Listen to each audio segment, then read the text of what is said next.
Okay, start करते हैं physics. और फिजिक्स में हम लोग वेव्स यानी तरंग के बारे में पढ़ रहे थे, जिसमें हम लोगों ने कल अल्ट्रावायलेट हो, विजिबल हो, गामा रे हो या एक्स रे हो, इनके बारे में समझ लिया था। अब बचे हुए इलेक्ट्रोमैग्नेटिक वेव्स के बारे में हम आगे स्टडी करते हैं। तो देखो, जैसे हमने बात करी थी वेव्स कितने टाइप के होते हैं, दो टाइप के, एक इलेक्ट्रोमैग्नेटिक और एक मैकेनिकल।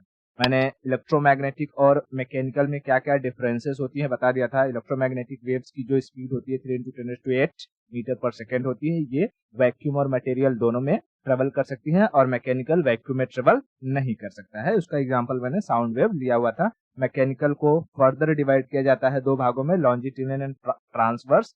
तो हम लॉन्जिट्यूडिनल और ट्रांसवर्स को पढ़ेंगे जब हम मैकेनिकल वेव पढ़ेंगे। हम इलेक्ट्रोमैग्नेटिक वेव्स में कौन कौन सी चीजों के बारे में पढ़ लिए थे, पहले बताओ। इलेक्ट्रोमैग्नेटिक वेव्स को कितने भागों में डिवाइड किया गया है? मैं लिखता हूँ इलेक्ट्रोमैग्नेटिक वेव्स, यानी इलेक्ट्रोमैग्नेटिक को हिंदी में क्या कहते हैं?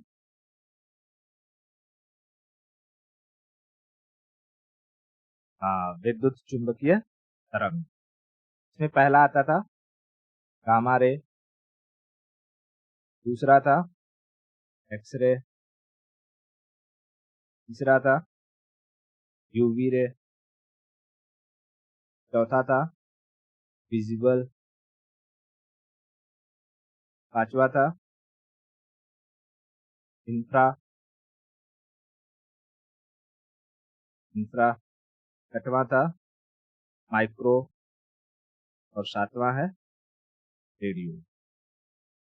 रेडियो, ठीक है। ओके, हम लोगों ने gamma rays, X rays, ultraviolet और विजिबल इनके बारे में समझ लिया था, ठीक है। अब हम चलते हैं, समझते हैं इंफ्रारेड के बारे में, infrared wave. Are you getting my point? तो हम इंफ्रारेड के बारे में स्टार्ट करते हैं, ठीक है। देखो भाई, इंफ्रारेड, अच्छा बताओ, हम गामा से रेडियो की तरफ जाएंगे, ऐसे आएंगे गामा से रेडियो की तरफ, तो वेवलेंथ में क्या होगा? वेवलेंथ इंक्रीमेंट होगा या डिक्रीमेंट होगा? वेवलेंथ बढ़ेगा या घटेगा? वेवलेंथ बढ़ेगा, यानी इंक्रीमेंट होगा। और फ्रीक्वेंसी में डिक्रीमेंट होगा। ठीक है, ओके। तो अगर मैं पूछूं कि इंफ्रारेड और विजिबल में से कौन सी लाइट है जो अधिक दूर तक ट्रेवल कर सकती है, इंफ्रारेड या विजिबल?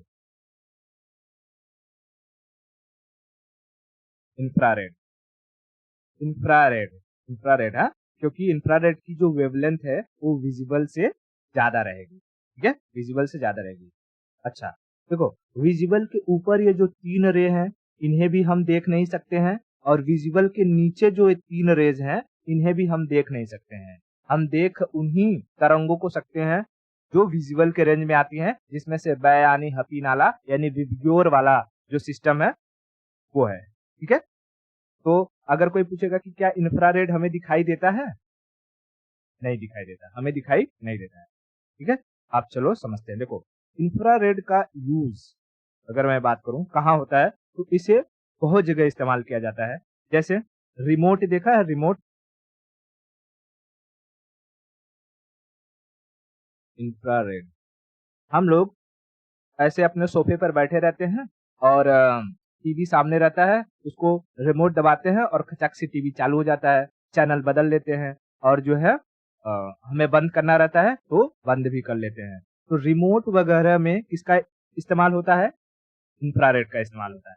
अब सोचो, अगर रिमोट में मैं विजुअल का इस्तेमाल करता कि जैसे ही मुझे ये चेंज करना है चैनल, तो उसके अंदर से लाल कलर का अ, ये निकले, कलर निकले, या व्हाइट कलर का कलर निकले, या हरा कलर का कलर निकले, तो कितना बार बार वो थोड़ा सा अटपटा सा लगता है ना, कि जब भी दबा रहा हूँ कलर निकल रहा है, जब भी दबा रहा हूँ बटन कलर निकल रहा है। इसके लिए डिस्टरबेंस ना हो, या हमें पता न चले कि अच्छा क्या हो रहा है क्या नहीं हो रहा है, उसमें हम इस्तेमाल करते हैं इंफ्रारेड को। समझ में आ रहा है? इंफ्रारेड। अब और इंफ्रारेड का इस्तेमाल कहाँ होता है, कि ये इंफ्रारेड जो क्लाउड्स वगैरह होते हैं ना, उसके अंदर भी घुस जाते हैं। तो इसीलिए जो सैटेलाइट होते हैं, सैटेलाइट, उनमें भी किसका इस्तेमाल किया जाता है? इंफ्रारेड का। ताकि सैटेलाइट से जो इमेज जब कैप्चर करेंगे, मान लो जैसे ये है अर्थ, अर्थ और अर्थ के ऊपर घूम रही है ये सैटेलाइट, ठीक है? सैटेलाइट ऐसे ऐसे चक्कर मार रही है और उसे देखना है, मान लो ये यहाँ तुम हो, भाई क्या कर रहे हो तुम? मम्मी ने बोला है कि सैटेलाइट से पता करके बताओ मेरी बेटी क्या कर रही है वहाँ, और ये सैटेलाइट मारेगा और यहाँ मान लो कि ये क्लाउड है, तो क्लाउड के अंदर भी वो घुस जाएगा ये इंफ्रारेड और यहाँ नीचे देख लेगा कि अच्छा पार्टी चल रही है और इमेज ले करके खींच करके वहां भेज देगा कि हाँ देखो तुम्हारी बिटिया वहां पार्टी पार्टी कर रही है। समझ में आ रहा है? तो सैटेलाइट्स में जो रिमोट सैटेलाइट्स होते हैं इंफॉर्मेशन यूज करने के लिए किस कौन से रे का इस्तेमाल किया जाता है या कौन से वेव का इस्तेमाल किया जाता है? इंफ्रारेड। इंफ्रारेड। उसके बाद जो सीसीटीवी होता है, सीसीटीवी, सीसीटीवी में भी इंफ्रारेड का इस्तेमाल होता है। Can you tell me CCTV का फुल फॉर्म क्या होता है?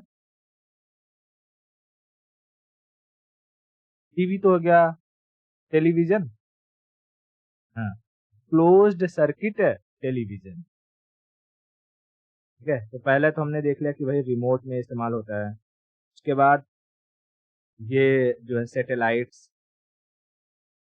सैटेलाइट्स में हो गया। उसके बाद सीसीटीवी यानी क्लोज्ड सर्किट टेलीविजन। अब सीसीटीवी क्या करता है, जैसे जो है सीसीटीवी ऐसे लगा रहता है आजकल के टाइम में, इसमें ना हम देखेंगे एलईडी लगा रहेगा, एलईडी।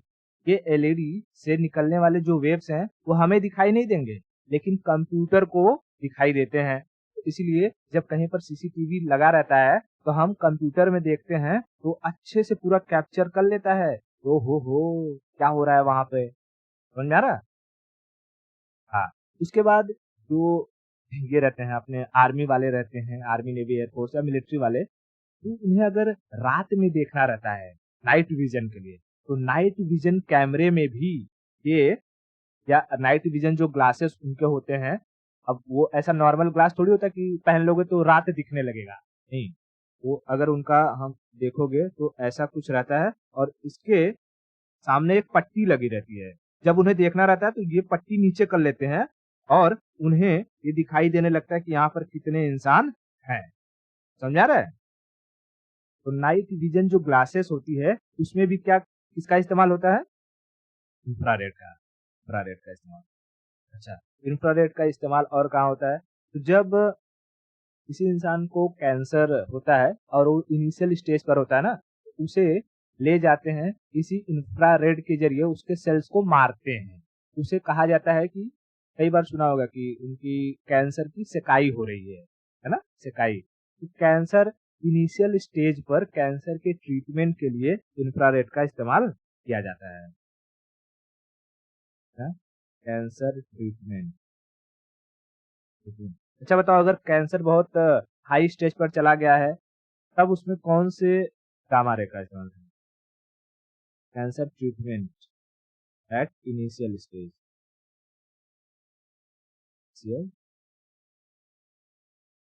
समझ में आया? तो मैक्सिमम जो इस्तेमाल किया जाता है हर जगह वो इंफ्रारेड का ही इस्तेमाल किया जाता है, इंफ्रारेड का ही इस्तेमाल किया जाता है। ना क्लियर है?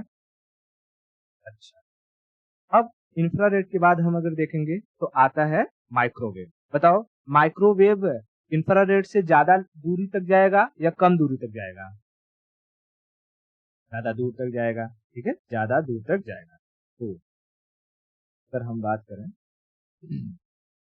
माइक्रोवेव का, तो घर में माइक्रोवेव तो होगा ही, ठीक है। अब ये माइक्रोवेव को अगर ना, माइक्रोवेव को हम कुछ पर्टिकुलर एरिया में कॉन्सेंट्रेट कर देना, वो बहुत हीट जनरेट करता है। समझ में आ रहा है? कुछ पर्टिकुलर एरिया में अगर हम इसे कॉन्सेंट्रेट कर दे तो ये हीट जनरेट करेगा। मैं यहाँ लिख देता हूँ माइक्रोवेव। तो, तो देखो, जब हम लोग ओवन रहता है, ओवन कहते हैं ना इसको, ओवन, ओवन में जब खाना रखते हैं, देखो चिकन है, चिकन, और ये नीचे ये रोटेट करते रहता है, ये वाला पैनल रोटेट करेगा और यहाँ पर रहेगा कि भाई तुमको कितना टेम्परेचर सेट करना है, कितने टाइम के लिए सेट करना है, सब कुछ सेट कर दो और उतने ही टाइम में यहाँ से निकलेगा इंफ्रारेड। सारी की सारी ये इंफ्रारेड किरणें निकलेंगी और चारों तरफ से ये खाने को विद इन मिनट गर्म कर देंगी। और खाना उस तरीके से गर्म करते हैं जैसे हम लोग ताजा ताजा खाना बनाते हैं। समझा? हाँ। क्यों? ये जल्दी से क्यों गर्म हो जाता है? पहली चीज तो ये जो वेव है ये चारों तरफ आकर के अटैक करती है, मतलब चारों तरफ ये खाने पर गिरती हैं, जिसकी वजह से चारों ओर से खाना गर्म होता है। और वहीं अगर हम स्टोव वगैरह का इस्तेमाल करते हैं तो स्टोव वगैरह में या गैस वगैरह में क्या है, पहले हमारा बर्तन गर्म होगा, फिर बर्तन में रखा हुआ मटेरियल गर्म होगा, खाना गर्म होगा। तो गैस में टाइम ज्यादा लेता है जबकि माइक्रोवेव में टाइम कम लेता है। समझ में आया? तो माइक्रोवेव ओवन में इस्तेमाल कौन से वेव का होता है? ओवन में माइक्रोवेव का इस्तेमाल, इंफ्रारेड नहीं बाबा, माइक्रोवेव। नाम इसका ओवन का, माइक्रोवेव ओवन ही तो कहते हैं इसको, माइक्रोवेव ओवन। तो इसमें इसी माइक्रोवेव का इस्तेमाल किया जाता है। उसके बाद और कहाँ इसका इस्तेमाल होगा? तो अगर सोचो कि जब ये इतना हीट प्रोड्यूस कर सकता है तो अगर हम इसका बंदूक बना दें, गन, और इस गन से किसी पर्टिकुलर इंसान को,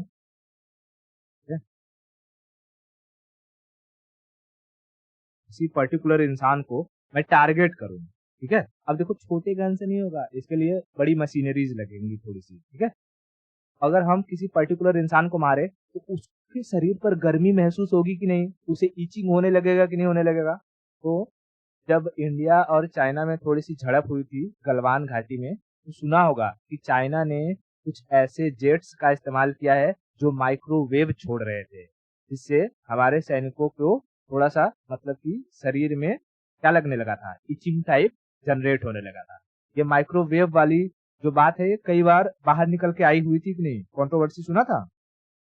हाँ, तो हम हथियारों में भी माइक्रोवेव का इस्तेमाल कर सकते हैं, यानी वेपन्स में भी माइक्रोवेव का इस्तेमाल कर सकते हैं। अब इसी तरीके से ना एक एक गन होती है जिसको हम कहते हैं स्पीड गन। स्पीड गन क्या होती है? जैसे रोड है, सड़क है, और सड़क पर मान लो कि तुम किसी के साथ ऐसे बाइक पर बैठ के जा रही हो और वो ये कर रहा है कि अपने बाइक को तुम्हें दिखाने के लिए लहरिया रहा है, इधर उधर माँ वहाँ वहाँ वहाँ कर रहा है। और यहाँ स्पीड लिमिट लिखी हुई कि भैया 80 किलोमीटर पर आवर से ऊपर नहीं जा सकते। और वो कह रहा है मैं तो हीरो हूँ, मैं चलूंगा 120 किलोमीटर पर आवर में। और इनको पता नहीं है यहाँ पर लगा हुआ है एक कैमरा, उस कैमरे से निकल रही है माइक्रोवेव। जैसे ही तुम यहाँ से गुजरोगे ये फटाक से तुम्हारे इस व्हीकल पर पड़ेगा, क्योंकि इससे पास हो, ये हमेशा निकलते रहेगा। तुम यहाँ से जाओगे, उसको पता चल जाएगा कि यहाँ से आगे से कुछ गया। ये तुम्हारे स्पीड को मेजर कर लेगा कि जैसे मान लो यहाँ है, यहाँ से लेके यहाँ तक 10 मीटर की दूरी है, तो ये पूरे ऐसे एरिया में फैला हुआ, उसको पता चल जाएगा कि अच्छा यहाँ से यहाँ 10 मीटर की दूरी तय करने में इस व्हीकल को कितना समय लगा। उसके अकॉर्डिंग वो चाल बराबर दूरी बटे समय से वो स्पीड का पता कर लेगा कि तुम्हारी गाड़ी कितने स्पीड से जा रही है। अगर उसने देखा कि 80 का लिमिट है, 120 पर जा रही है, तो ऑटोमेटिकली एक चीज जनरेट कर देगा, क्या? बिल, फाइन जनरेट कर देगा और तुम्हारे गाड़ी का नंबर प्लेट एकदम अच्छे से कैप्चर करके उससे सारा डिटेलिंग लेकर के तुम्हारे घर पर वो फाइन पहुंच जाएगा और तुम्हें उस फाइन को भरना पड़ेगा फिर। ठीक है? तो जो स्पीड गन होती है, कभी कभी तो ये स्पीड गन, चलो अब धीरे धीरे टेक्नोलॉजी एडवांस हो रही है, इसको ऐसे लगाया जाता है, लेकिन पहले क्या किया जाता था, जो पुलिस होती थी, ट्रैफिक पुलिस, उनको स्पीड गन दिया जाता था। अगर कोई वो करके बहुत तेजी से भाग रहा है तो ट्रैफिक पुलिस वाला यहीं खड़े रहता था और बस कुछ नहीं, तो गन से मारता था और लेजर मतलब कि जो भी है वो माइक्रोवेव, वो जा करके उसके गाड़ी से टकरा कर वापस आ जाता था और उसमें मीटर रीडिंग दिखा देता था कि गाड़ी कितनी की स्पीड में है, और उसके बाद उनको पकड़ के चालान मार देते थे वो लोग। समझा? तो स्पीड गन्स में अगर पूछेगा कि स्पीड जो गन होती है उसमें कौन से वेव का इस्तेमाल किया जाता है, तो माइक्रोवेव। अच्छा सोचो, ये जो स्पीड गन है या ये वेपन वाला है, अगर यहाँ पर गामा रे का इस्तेमाल कर लेंगे तब? गामा रे का इस्तेमाल कर दिया तब क्या होगा? तब तो भाई माइक्रोवेव की जगह।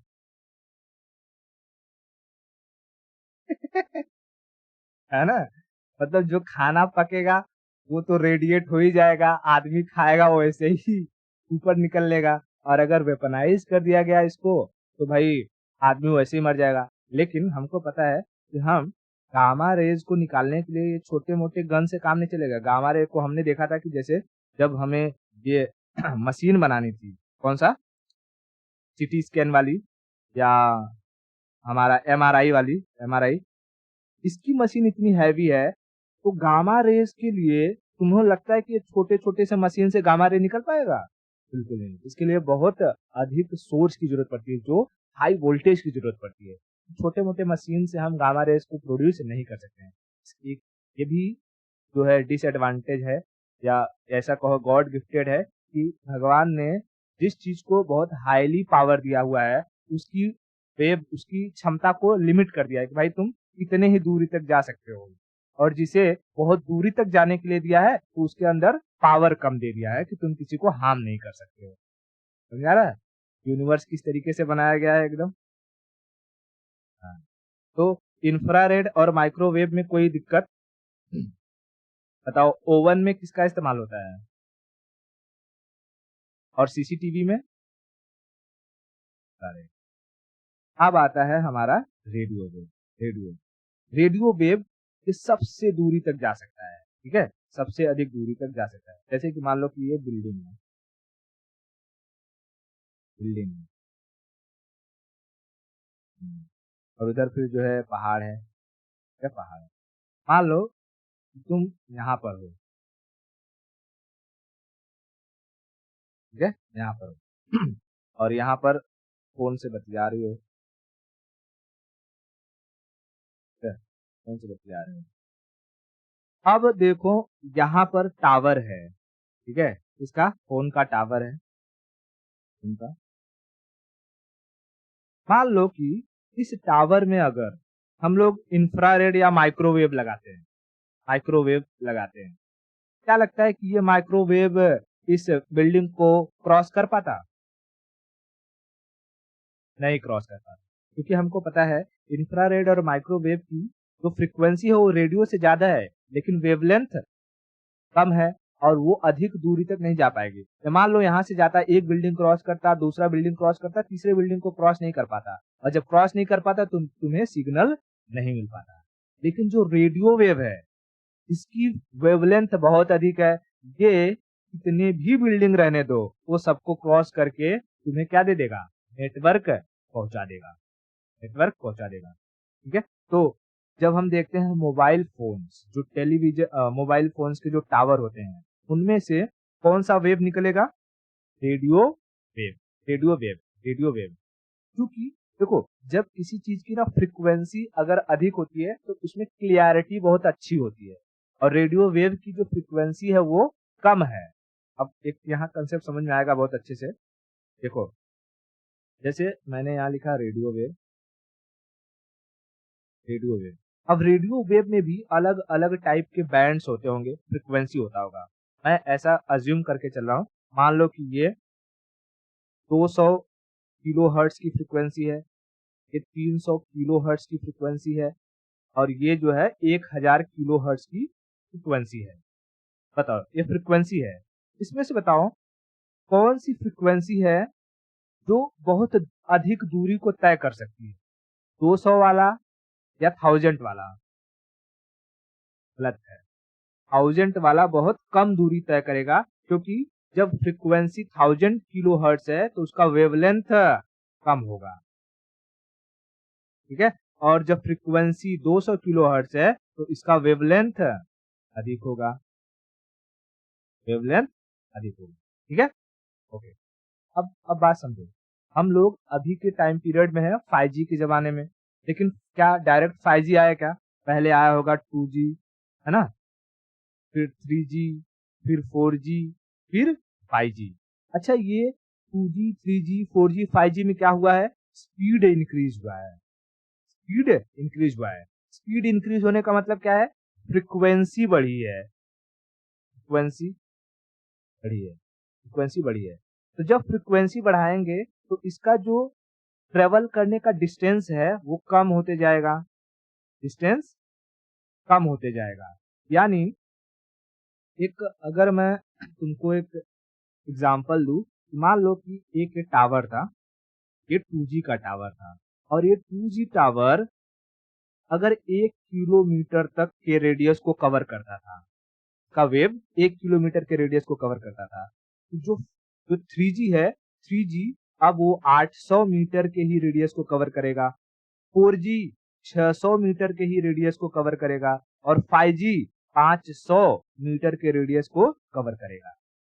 क्योंकि उनकी फ्रीक्वेंसी बढ़ रही है, यहाँ पर डिस्टेंस कम होता जा रहा है। इसीलिए आप देखोगे कि जैसे जैसे फ्रीक्वेंसी बढ़ेगी यानी जनरेशन 3G, 4G, 5G आएगा, हमारे एरिया में टावर्स की अब संख्या बढ़ानी पड़ेगी। क्यों? क्योंकि अगर किसी को 1 किलोमीटर के रेडियस में हमें ये अपना पहुंचाना है, क्या कहते हैं, नेटवर्क, हाँ, नेटवर्क अगर पहुंचाना है तो भाई अगर तुम 5G चला रहे हो तो तुम्हारे एक एक टावर से तो काम चलेगा नहीं। अब तुम्हें एक ही जगह क्या करना होगा? 2 टावर लगाने होंगे ताकि वो 1 किलोमीटर का रेडियस कवर कर सके। समझा? तो इसीलिए कहा जा रहा था कि जैसे जब 5G आएगा तो यहाँ पर दिमाग को कैंसर कर देगा या बर्ड्स मारे जाएंगे। तो भाई इसमें कुछ नहीं है, खाली जो इनकी फ्रीक्वेंसी है, फ्रीक्वेंसी तेज होगी, वॉइस क्लियर हो जाएगी और हमें स्पीड ज्यादा मिलने लगेगा। अब स्पीड ज्यादा मिलेगा तो देखो यहाँ पर जो एंटीना वगैरह है ना या टावर्स हैं, टावर की संख्या उन्हें बढ़ानी पड़ेगी। और टावर्स की संख्या बढ़ाने के लिए अगर वो कहीं जंगलों में लगा रहे हैं तो जंगलों में पेड़ वगैरह काटे जाएंगे, ठीक है, या बिल्डिंग्स बिल्डिंग्स पर हमें टावर्स देखने को मिलेंगे। तो ये जो रेडियो वेव्स होती हैं ये हमारे नर्वस सिस्टम पर अफेक्ट करती है। अगर बहुत लंबे समय तक हम किसी रेडियो वेव्स के इम्पैक्ट में रहे ना तो हमारा नर्वस सिस्टम इससे अफेक्टेड होता है, हमारे अंदर चिड़चिड़ापन आता है। समझा रहा है? हाँ, तो इससे कुछ न कुछ अफेक्ट तो हमारी बॉडी पर पड़ेगा जैसे जैसे हम नई जनरेशन की तरफ बढ़ेंगे। 5G से 6G, 6G से 7G, 7G से 8G। तो ये जनरेशन जैसे जैसे बढ़ रहा है उसमें क्या चेंजेस आ रहा है ये क्लियर हुआ क्या? क्लियर है ना? इसमें हमें फ्रीक्वेंसी बढ़ती हुई दिखाई देगी लेकिन इन फ्रीक्वेंसी के ट्रेवल करने की जो क्षमता है वो कम हो जाएगी जिसकी वजह से हमें बहुत सारे टावर्स को लगाना पड़ेगा। ठीक है? ओके, तो मोबाइल फोन में कौन से वेव का इस्तेमाल किया जाता है? Radio wave. क्यों इस्तेमाल किया जाता है रेडियो वेव का?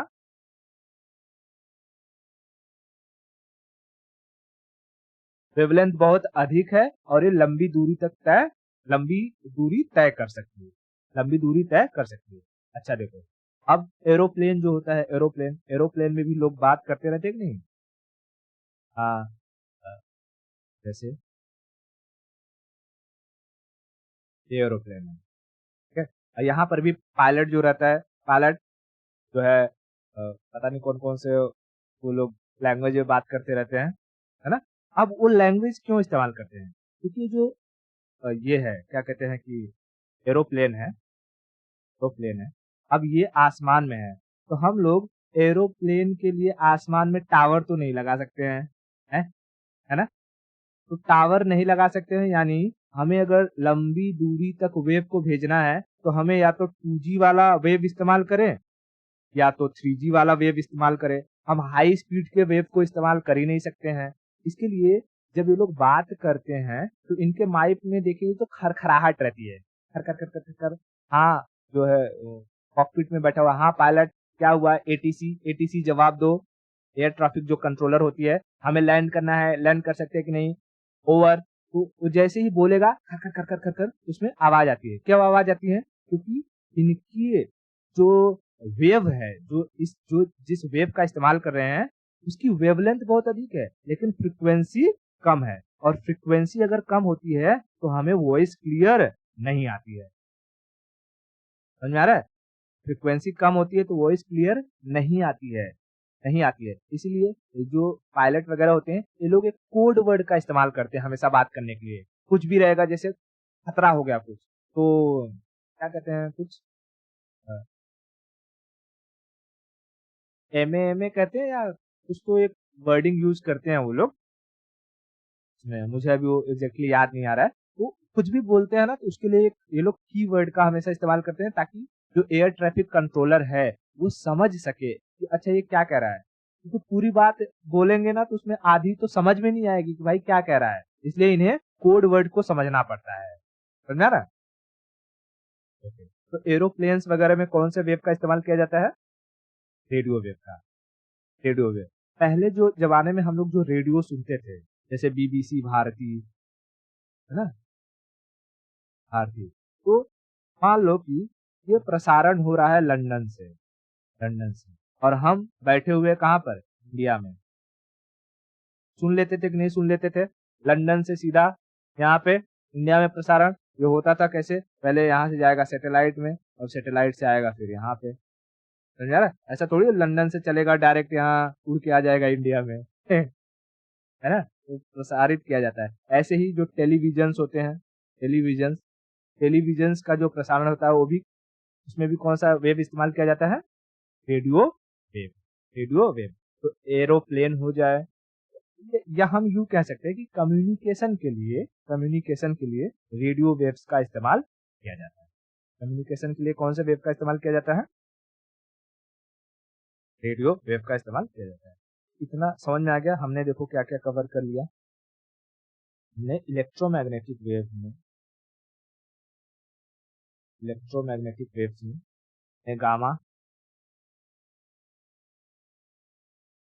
गामा एक्सरे, ये सीरीज एकदम याद कर लो ऐसे ही।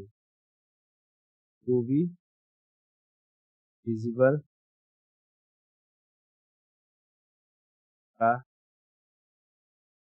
माइक्रो, और इन सबको समझ लिया कि कहाँ किसका क्या इस्तेमाल होता है और किसकी डिस्कवरी किसने की। समझ में आया? अब देखो, इलेक्ट्रोमैग्नेटिक वेव्स के बाद ये है हमारा मैकेनिकल वेव्स। बताओ, अगर कोई पूछेगा कि इलेक्ट्रोमैग्नेटिक वेव्स और मैकेनिकल वेव्स में डिफरेंस कैसे बताओगी?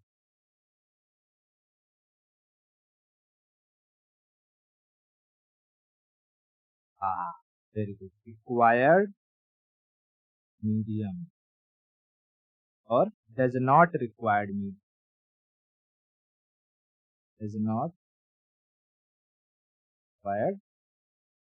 यानी इसके लिए मीडियम रहे या न रहे ये हट जाए है। तो अब हम थोड़ा सा मैकेनिकल वेव के बारे में समझते हैं। मैकेनिकल वेव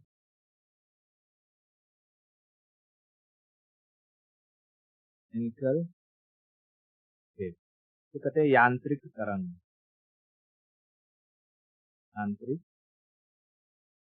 इसको दो भागों में डिवाइड किया जाता है। कौन कौन से दो भाग? एक होता है जिसको हम कहते हैं लॉन्जिट्यूडिनल,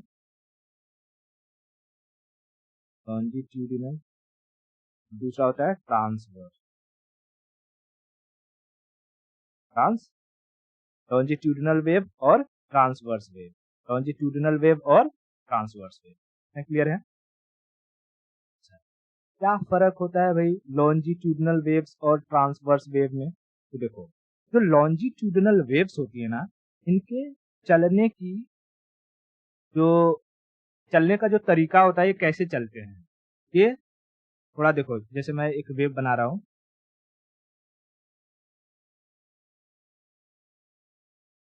ये ऐसे चौड़ा हो जाएंगे,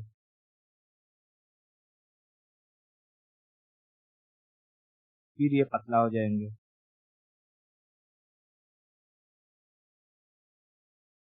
फिर ये चौड़ा हो जाएंगे, फिर ये पतला हो जाएंगे। मतलब जब ये चलेंगे ना, तो ये कुछ जगह पतले हो जाएंगे, सिकुड़ जाएंगे, और फिर फैल जाएंगे, फिर सिकुड़ जाएंगे, फिर फैल जाएंगे, फिर सिकुड़ जाएंगे और फिर फैल जाएंगे। लेकिन जो ट्रांसवर्स वेव्स होते हैं ये ऐसा नहीं होते, ये ऐसे ही चलते हैं। जैसे इलेक्ट्रोमैग्नेटिक वेव्स ट्रेवल करते हैं, इलेक्ट्रोमैग्नेटिक वेव्स का नेचर कैसा है, ये ऐसे साइन वेव की तरह ही चलते हैं, मतलब ये हमेशा ऐसे ही चलते हैं, ऐसे।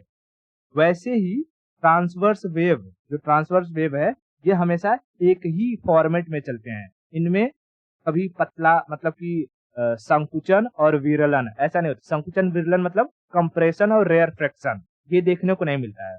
देखो, जब कभी भी वेव्स एक दूसरे के पास आ जाए, यानी सिकुड़ जाए, तो उसे हम कहते हैं ना कंप्रेस हो गया है, इसको कहते हैं कंप्रेशन। तो क्या कहेंगे? Compression, compression. और जब ये दूर दूर हो जाए, जैसे ये वाला सेक्शन दूर दूर हो जाए, यानी दूर हो गए हैं एक दूसरे से, उसे कहते हैं rarefaction. Rarefaction, rarefaction. Hindi में क्या कहेंगे? तो भाई कंप्रेशन को कहते हैं संपीड़न, संपीड़न। और रेयर फ्रैक्शन को कहते हैं विरलन, विरलन, विरलन। तो लॉन्जिट्यूडिनल वेव और ट्रांसवर्स वेव में एक बेसिक अंतर क्या है भाई? इनके चलने का तरीका। लॉन्जिट्यूडिनल वेव कैसे चलते हैं, उनमें हमें कंप्रेशन, रेयर फ्रैक्शन देखने को मिलेगा, जबकि ट्रांसवर्स वेव में कंप्रेशन और रेयर फ्रैक्शन देखने को नहीं मिलता है। इसे हम कहते हैं साइन वेव। ठीक है, साइन वेव की तरह ये बिहेव करते हैं। तो जितने भी इलेक्ट्रोमैग्नेटिक वेव्स होते हैं, उनका नेचर कैसा होता है? ट्रांसवर्स होता है। वो ट्रांसवर्स वेव की तरह बिहेव करते हैं। लेकिन क्या सारे के सारे ट्रांसवर्स वेव इलेक्ट्रोमैग्नेटिक होंगे? देखो, हम किसके बारे में पढ़ रहे हैं? मैकेनिकल वेव के बारे में। और मैकेनिकल वेव का ही टाइप है ट्रांसवर्स वेव। ठीक है, मैकेनिकल वेव का टाइप क्या है? Transverse wave. ट्रांसवर्स वेव का जो नेचर है, वही नेचर होता है इलेक्ट्रोमैग्नेटिक वेव्स का। समझ में आ रहा है? नेचर वही होता है इलेक्ट्रोमैग्नेटिक वेव्स का। इतना क्लियर है? हाँ, तो हम उसी इलेक्ट्रोमैग्नेटिक वेव्स में से किसी का भी एग्जांपल ले लेंगे तो क्या कहलाएगा? Mechanical wave. समझा है? जैसे हम यहाँ पर एग्जांपल ले लेंगे लाइट का, लाइट का। ठीक है, तो अभी हम समझते हैं थोड़ा सा पहले एक बेसिक अंतर, फिर उसके बाद समझेंगे कि अच्छा मैकेनिकल वेव के अंदर ट्रांसवर्स वेव और सॉरी मैकेनिकल वेव के अंदर जो ये लॉन्जिट्यूडिनल और ट्रांसवर्स वेव हम एक ही वेव से कैसे समझ सकते हैं? जैसे साउंड, साउंड कभी कभी वो मैकेनिकल लॉन्जिट्यूडिनल की तरफ वेव करेगा और कभी कभी वो ट्रांसवर्स की तरफ वेव करेगा। तो कब वो ट्रांसफर होगा और कब वो लॉन्जिट्यूडिनल होगा, इसके बारे में समझेंगे। लेकिन अभी पहले ये समझ में आ रहा है का लॉन्जिट्यूडिनल और ट्रांसवर्स में एक बेसिक अंतर क्या है? ये जब चलते हैं लॉन्जिट्यूडिनल तो उसमें हमें कंप्रेशन और रेयर फ्रैक्शन देखने को मिलता है, जबकि जबकि ट्रांसवर्स वेव में ऐसा कुछ नहीं होता है। इतना क्लियर है? ठीक है, अभी यहाँ ट्रांसवर्स वेव में हम लाइट वेव को हटा देते हैं, नहीं तो कंफ्यूजन क्रिएट करेगा। बस अभी इतना समझिए। अब देखो, यहाँ से लॉन्जिट्यूडिनल वेव के बारे में थोड़ा सा एक चीज क्वेश्चन पूछता है कि जब कभी भी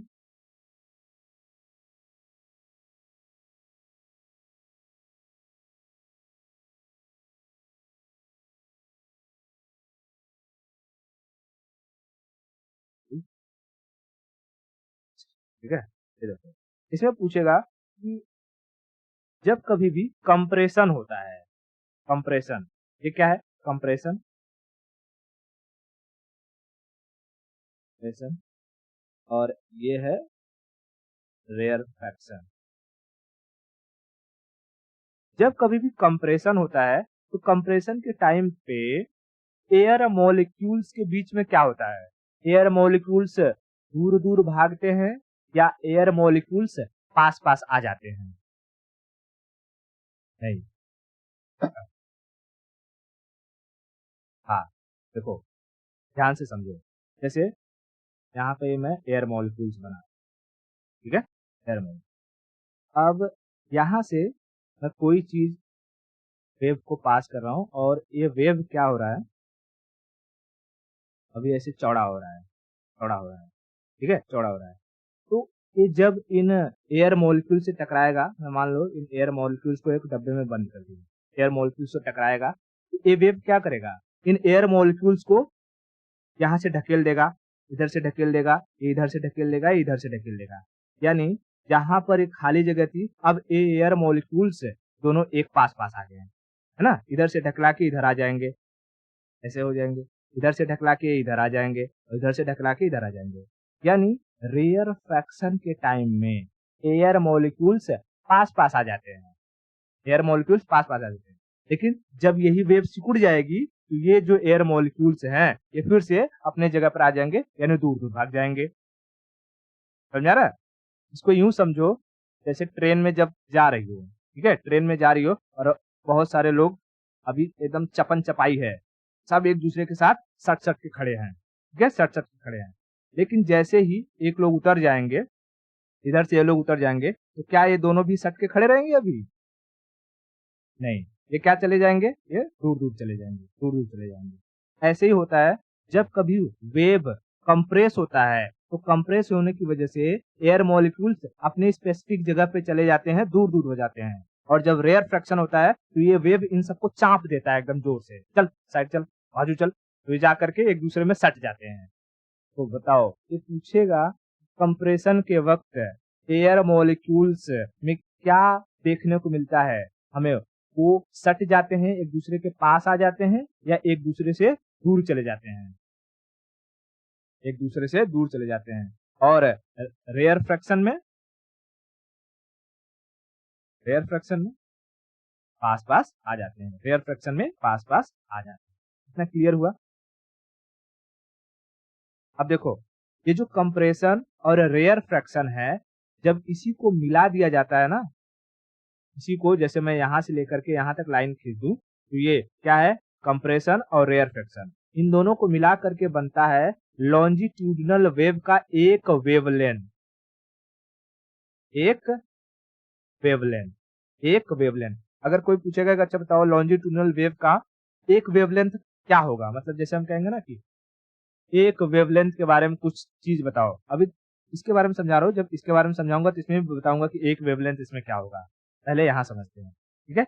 इसमें एक वेवलेंथ, वेवलेंथ को क्या कहते हैं?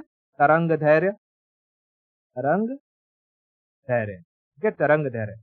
तो लॉन्जिट्यूडिनल वेव में एक वेवलेंथ का मतलब है compression plus rarefaction, compression plus rarefaction, compression plus rarefaction. Rarefaction को हम लोग कभी-कभी एक्सपांशन भी कह देते हैं, क्योंकि ये एक्सपांड हो रहा है ना। हाँ, तो रेयर फ्रैक्शन को एक्सपांशन भी कह सकते हैं नॉर्मली। इतना क्लियर है?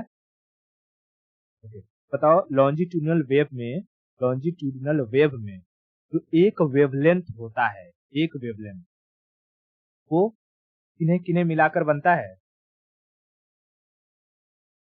Compression plus rarefaction, compression plus rarefaction. देखो, साउंड जो है ना, साउंड कभी वो देखा है, जैसे कि यूट्यूब वगैरह पर या कहीं पर कोई गाना वगैरह सुनते होगी, तो उसमें देखो कुछ ऐसे-ऐसे टाइप में रहता होगा।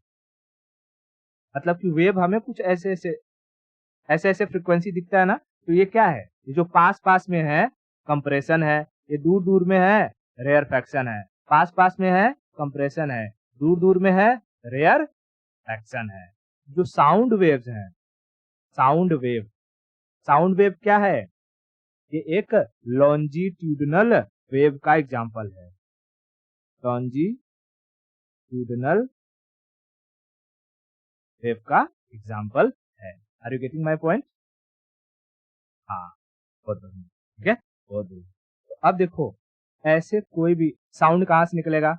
हम बोल रहे हैं तो साउंड निकल रहा है। तो जब हम बोल रहे होते हैं ना, तो हमारे मुंह से निकलने वाला ये जो साउंड है, ये हवाओं में कुछ ऐसा ही पैटर्न क्रिएट करता है। समझ आ रहा है?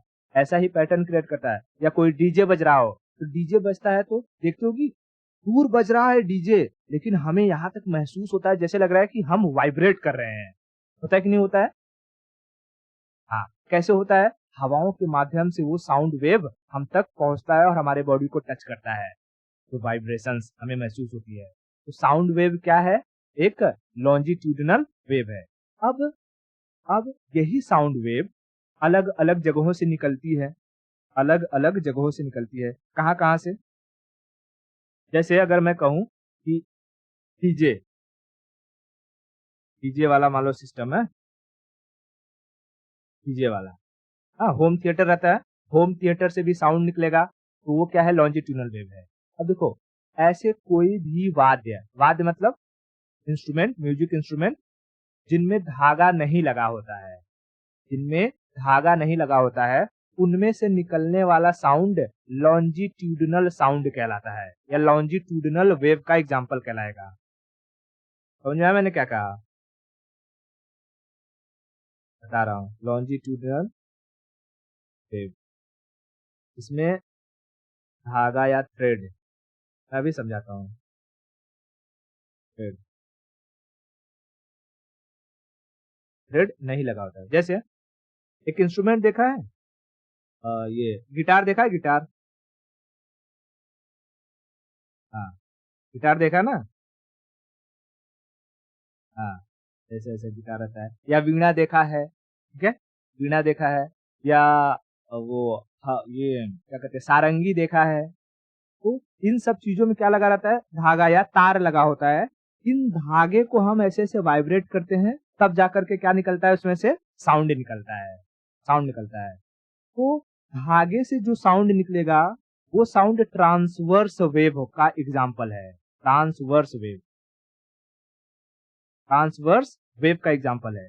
लेकिन ऐसा इंस्ट्रूमेंट जिनमें धागा नहीं लगा है, जैसे तुम्हारा डीजे सिस्टम, जैसे तुम्हारा तबला, तबला, बांसुरी, बांसुरी, पियानो, पियानो, डमरू, इन सब से, इन सब से जो साउंड निकलेगा, वो कौन से टाइप का साउंड होगा? Longitudinal wave, longitudinal wave, longitudinal wave.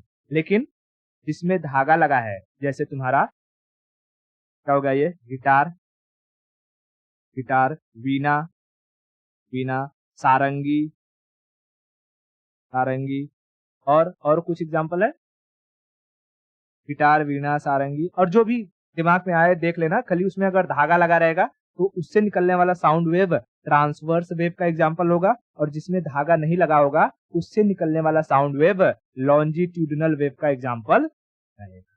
समझ में आ गया? साउंड वेव क्या है? एक मैकेनिकल वेव है, एक मैकेनिकल वेव है। और मैकेनिकल वेव के दो पार्ट, लॉन्जिट्यूडनल और ट्रांसवर्स।